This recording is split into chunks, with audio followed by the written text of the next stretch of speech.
Hello everyone, welcome to my YouTube channel exploring maths with Pooja Chawla. आज हम continue करेंगे miscellaneous exercise of permutation and combination. Question number 10, from a class of 25 students 10 are to be chosen for an exclusion party. Exclusion party मतलब एक तरह से आप कह सकते हो ट्रिप पे जाना है। टोटल है आपके पास 25 स्टूडेंट्स। तो सबसे पहले लिख लेते हैं टोटल स्टूडेंट्स कितने हैं। टोटल स्टूडेंट्स हैं आपके पास 25। उनमें से आपको सिर्फ 10 चूज़ करने हैं पार्टी के लिए। तो आपको सेलेक्ट कितने करने हैं, सिलेक्शन जो आपको करनी है वो कितने की करनी है, 10 की। There are 3 students who decide that either all of them will join or none of them will join. 3 ऐसे फ्रेंड्स कह लो, 3 ऐसे स्टूडेंट्स हैं जो कह रहे हैं या तो हम तीनों जाएंगे या हम तीनों में से कोई भी नहीं जाएगा एक्सक्लूजन पार्टी में। In how many ways can exclusion party be chosen. आपको वेज बताने हैं। देखो आपको सेलेक्ट करने हैं, 25 टोटल हैं और 10 स्टूडेंट आपको उनमें से सेलेक्ट करने हैं। मीन्स कॉम्बिनेशन का क्वेश्चन होगा। तो अब देखो इसके हम 2 केसेस कैसे बनाएंगे। कंडीशन आपको ध्यान से देखनी है। कंडीशन क्या गिवन है, इन 3 स्टूडेंट्स पे कंडीशन है जो या तो तीनों एक साथ जाएंगे या तीनों ही नहीं जाएंगे। सो कंडीशन बनाएंगे हम 3 स्टूडेंट्स अलग से रखेंगे और 25 - 3 22 स्टूडेंट्स अलग से। ठीक है, ये 3 स्टूडेंट्स वो हैं जो फ्रेंड्स हैं जो एक साथ जाएंगे, जिन पे कंडीशन लगी है। अब देखो 2 केस हैं। पहला केस, ये तीनों जाएं, तीनों फ्रेंड्स हैं, तीनों ने एक साथ जाना है, तो यानी तीनों में से तीनों ही जाएंगे। ठीक है, 3 के 3 जाएंगे। टोटल आपको सेलेक्ट करने हैं 10 में से 3 तो ये हो गए, कितने बचे 7। तो यानी बचे हुए 22 में से 7 स्टूडेंट्स पार्टी में जाएंगे, एक्सक्लूजन पार्टी में। फिर से सुनो, हमें टोटल सेलेक्ट करने हैं 10 स्टूडेंट्स, ये रहे 10 स्टूडेंट्स। अब 3 स्टूडेंट्स ऐसे हैं जो या तो तीनों जाएंगे या फिर कोई भी नहीं जाएगा उनमें से। पहला केस ले लिया कि तीनों जाएंगे। अगर ये तीनों जाएंगे तो 10 - 3 7 और बचे, तो ये बचे हुए 22 स्टूडेंट्स में से 7 चूज़ करेंगे। इसकी कंडीशन क्या बनेगी, 3C3, तीनों में से तीनों हमने चूज़ किए क्योंकि ये जाएंगे ही जाएंगे, मल्टीप्लाई इनमें 22 में से 7 जाएंगे। ये हो गया आपका केस 1। अब देखते हैं केस 2। केस 2 क्या है, अगर ये तीनों ना जाएं, ठीक है, इन तीनों में से कोई भी नहीं गया, तो यानी इन तीनों में से एक भी नहीं गया, यानी 0, 3C0, इन तीनों में से कोई सेलेक्ट हुआ ही नहीं। तो यानी जो 10 के 10 सेलेक्ट करने थे वो इन्हीं 22 बच्चों में से जाएंगे। तो यानी क्या होगा 22C10, क्योंकि इन्हीं 22 में से, ये 3 तो जाएंगे नहीं, इन्हीं 22 में से आप 10 स्टूडेंट्स को सेलेक्ट करोगे, मल्टीप्लाई। ये हो गया आपका केस 2।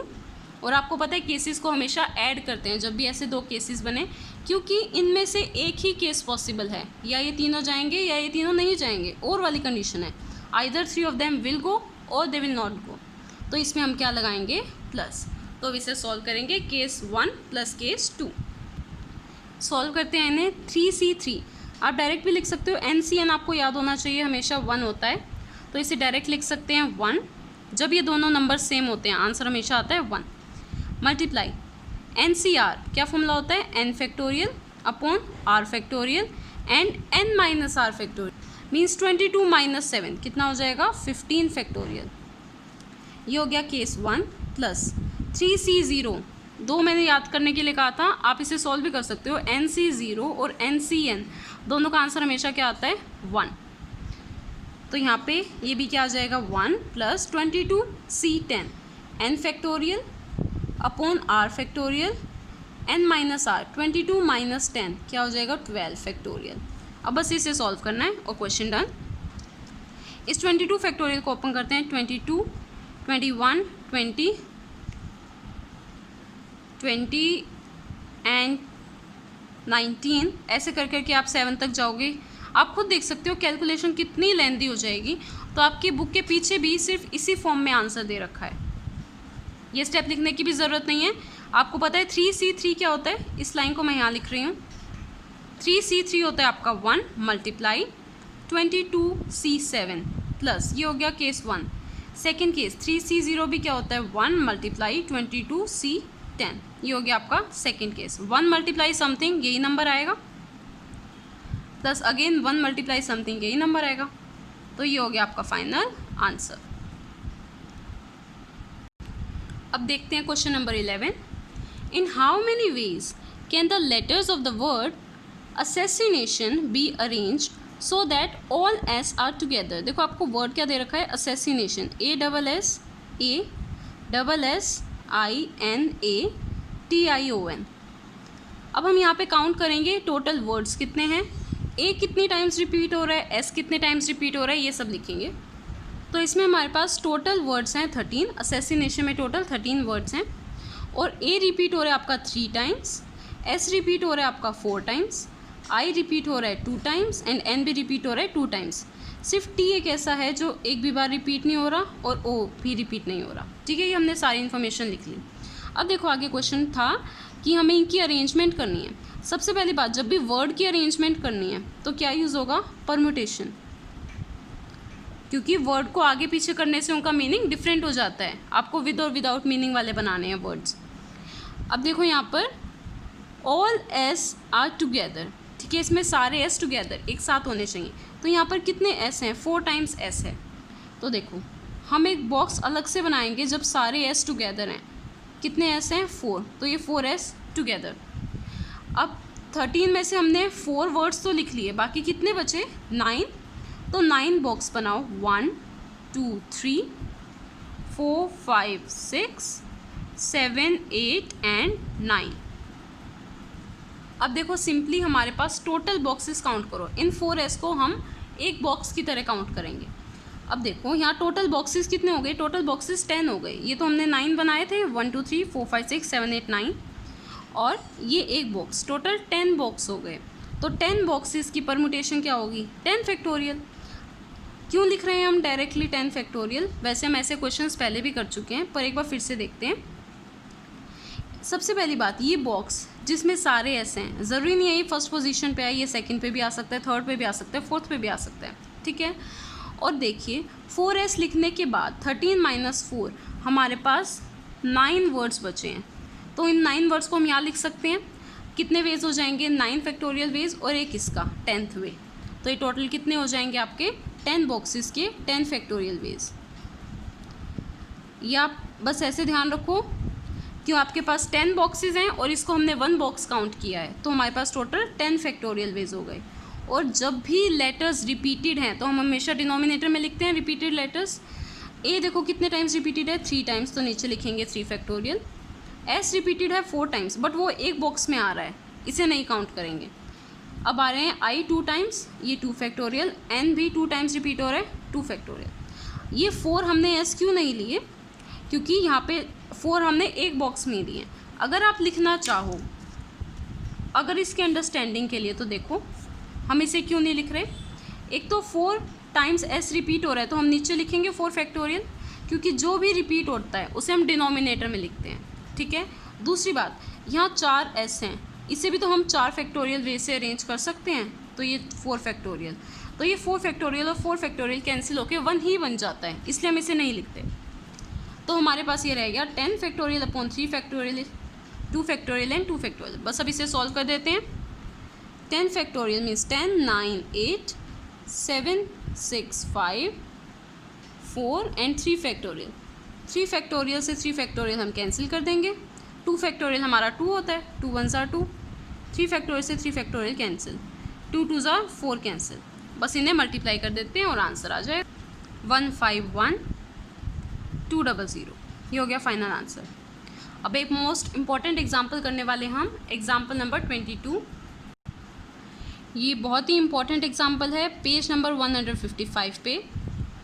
स्टेटमेंट ध्यान से रीड करते हैं क्योंकि बाकी सारे क्वेश्चन से बिल्कुल अलग है. Find the number of words with और विदाउट मीनिंग. देखो वर्ड्स बनाने हैं तो यानी परमुटेशन का क्वेश्चन होगा, तो आपको ये बताना है विद और without meaning which can be made using all the letters of the word again. अब आपको वर्ड दे रखा है again. If these words are written in dictionary what will be the 50th word. अब देखो इससे कितने सारे पॉसिबल वर्ड्स बन सकते हैं, इसको आप अरेंज करो. पर आपको ये बताना है अगर हम उसे डिक्शनरी के अकॉर्डिंग अरेंज कर दें तो 50th नंबर पे 50 पोजीशन पे कौन सा वर्ड आएगा. सबसे पहले हमें लिख लेते हैं इसमें कोई रिपीट है. टोटल वर्ड्स देख लेते हैं. सबसे पहले टोटल वर्ड्स कितने हैं, 1 2 3 4 5, टोटल 5 वर्ड्स हैं। ए कितने टाइम रिपीट हो रहा है? सिर्फ ए ही है जो रिपीट हो रहा है, ए हो रहा है आपका 2 टाइम्स रिपीट। सबसे पहले ना हम ये देखेंगे इससे टोटल वर्ड्स कितने बन सकते हैं, फिर हम देखेंगे 50 नंबर पे कौन सा आएगा। टोटल वर्ड्स कितने बन सकते हैं ये आप लिख सकते हो, नंबर ऑफ वेज इनको अरेंज करने के कितने होंगे, इसकी परमुटेशन कितनी होगी। टोटल वर्ड्स हैं 5 फैक्टोरियल, क्योंकि ये टोटल कितने वर्ड हैं 5, तो 5 बॉक्सेस बना दो 1 2 3 4 5, इनको अरेंज करने के 5 फैक्टोरियल वेज। नीचे डिनोमिनेटर में लिखते हैं कोई रिपीट हो रहा है, ए रिपीट हो रहा है 2 बार, तो लिखेंगे नीचे 2 फैक्टोरियल। इसे सोल्व कर दो, 5 × 4 × 3 2 फैक्टोरियल, और नीचे भी 2 फैक्टोरियल, ये कैंसिल। 5 4 ज़ा 20, 23 ज़ा 60। देखो ध्यान से, इसे अरेंज करने पे टोटल 60 वर्ड्स बन सकते हैं। तो आपको बताना है 60 से पहले 50th पोजीशन पे कौन सा होगा। अब देखो जब हम इसे डिक्शनरी के अकॉर्डिंग अरेंज करेंगे तो डिक्शनरी में कैसे होगा, सबसे पहले ए से स्टार्ट होने वाले वर्ड्स आएंगे ना अल्फ़ाबेटिक ऑर्डर में, सबसे पहले ए से स्टार्ट होने वाले सारे वर्ड्स आएंगे, ठीक है।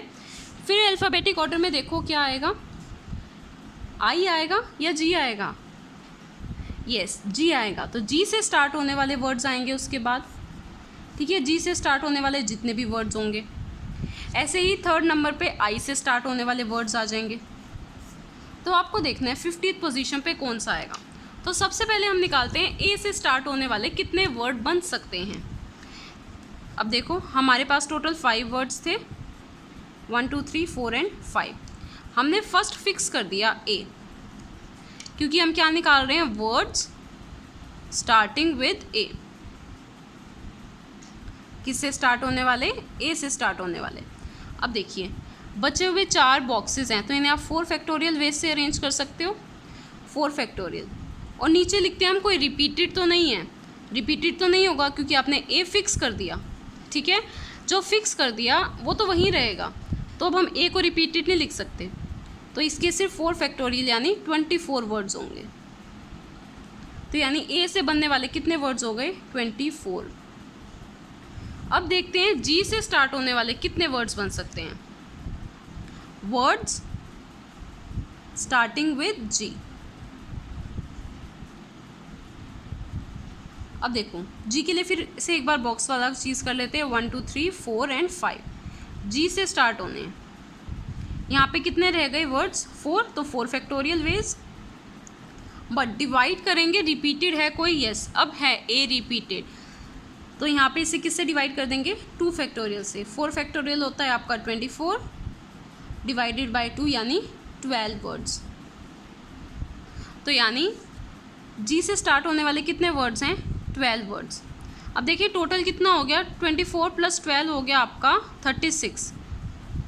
36 वर्ड्स बन चुके हैं, ठीक है। अब हम देख लेते हैं आई से स्टार्ट होने वाले कितने वर्ड्स बनेंगे। सेम होगा, वर्ड्स स्टार्टिंग विद आई। इसके लिए भी हम फिर से ऐसे ही 4 बॉक्सेस बनाएंगे, आई से स्टार्ट होने वाले, यानी आई तो हो गया फिक्स। अब हमारे पास 4 बॉक्सेस हैं, इनको हम फिल कर सकते हैं 4 फैक्टोरियल वेज से। और अब कोई रिपीटेड है, इसमें भी ए रिपीटेड होगा 2 बार, तो यहाँ पे डिवाइड बाय 2 फैक्टोरियल। 4 फैक्टोरियल होता है आपका 24 डिवाइड बाय 2 दैट इज़ 12, यानी आई से स्टार्ट होने वाले भी 12 वर्ड्स बनेंगे। नाउ 36 ये और प्लस 12 ये कितने बन गए, 48 वर्ड्स टोटल बन चुके हैं, ये तीनों मिलाकर 48 वर्ड्स। आपको पोजीशन बतानी है 50th वर्ड की, ठीक है, जो 50 पोजीशन पे आएगा। देखो ए वाले हम ले चुके, जी वाले हम ले चुके, आई वाले हम ले चुके। अब नेक्स्ट वर्ड जो बनेगा वो किससे स्टार्ट होगा, एन से, एन से स्टार्ट होगा, तो यानी फर्स्ट बॉक्स में फिल हो जाएगा एन, यहाँ पे रह गए 4 ब्लैंक्स। अब देखो जब हम इसे डिक्शनरी के अकॉर्डिंग अरेंज करेंगे, डिक्शनरी में अल्फ़ाबेटिक ऑर्डर में होते हैं, एन के बाद क्या आएंगे, ए से अरेंज करने स्टार्ट कर दो, ए आ जाएगा, सेकेंड टाइम भी ए। अब बी नहीं है, सी भी नहीं है, डी ई एफ जी, उसके बाद कौन सा आएगा, जी आएगा, और उसके बाद आई आएगा अल्फ़ाबेटिक ऑर्डर में, ठीक है। अब देखो ये तो ये बन गया NAAGI, ये तो हुआ हमारा 49th वर्ड, अगर आपसे पूछते 49th वर्ड क्या है तो ये है 49th वर्ड, पर आपसे पूछा है 50th वर्ड। 50th वर्ड में एन तो फिक्स रहेगा, एन से स्टार्ट होने वाले हैं, ये डबल ए भी फिक्स रहेगा। नेक्स्ट क्या हो जाएगा, आई जी, डिक्शनरी के ऑर्डर के अकॉर्डिंग। अगर आप चाहो ना इसे एक बार एक्सेल में लिखना, और एक्सेल में, MS एक्सेल में इसे अरेंज करके देखना अकॉर्डिंग टू अल्फ़ाबेटिक ऑर्डर, आपको और क्लियर हो जाएगा कि ये अल्फ़ाबेटिक ऑर्डर में कैसे अरेंज होंगे। तो अल्फ़ाबेटिक ऑर्डर के अकॉर्डिंग पहले ए वाले हो गए, फिर GI और IG, तो ये होगा आपका रिक्वायर्ड 50th वर्ड। तो कैसी लगी आपको वीडियोस, कमेंट सेक्शन में ज़रूर बताएं। आपको वीडियोस अच्छी लगी तो प्लीज़ लाइक, शेयर और सब्सक्राइब ज़रूर करें।